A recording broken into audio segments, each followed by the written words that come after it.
Alors là, on est au cœur de l'histoire de l'Aéropostale, de la mystique de la ligne.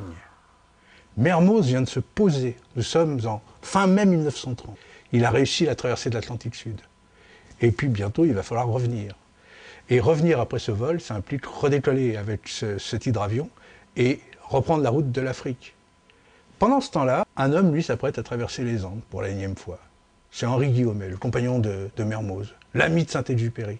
Guillaumet s'envole à bord d'un Potez 25, mais la traversée de la cordillère n'est pas facile, n'est pas chose aisée, car on rencontre des courants violents, et c'est l'un de ces courants qui va déstabiliser l'avion, qui l'entraîne vers un lieu qui s'appelle la Laguna Diamante, où Guillaumet n'a même pas le temps de faire le moindre mouvement. Il essaye de maîtriser l'avion, mais trop tard, l'avion roule, capote, et le pilote doit à son habileté à se sortir de cet accident.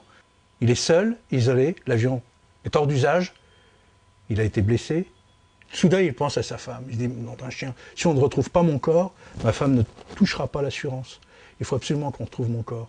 Alors sur la carlingue de l'avion, il note un message dont le dernier s'adresse à sa femme.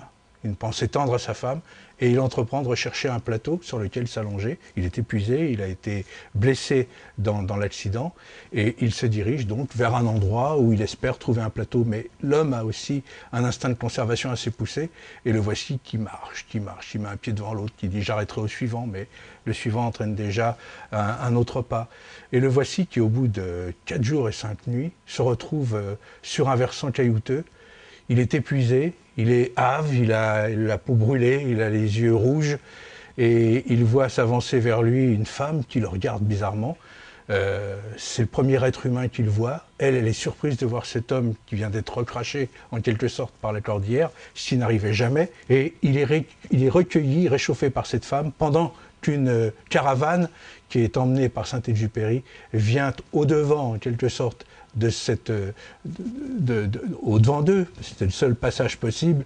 Et quand Saint-Exupéry le voit, il est en larmes, il fond en larmes. Il est accompagné de son mécanicien Lefebvre, qui est là. Il est accompagné de quelques anciens des lignes argentines, des lignes chiliennes. Tout le monde est là, tout le monde veut retrouver Guillaumet.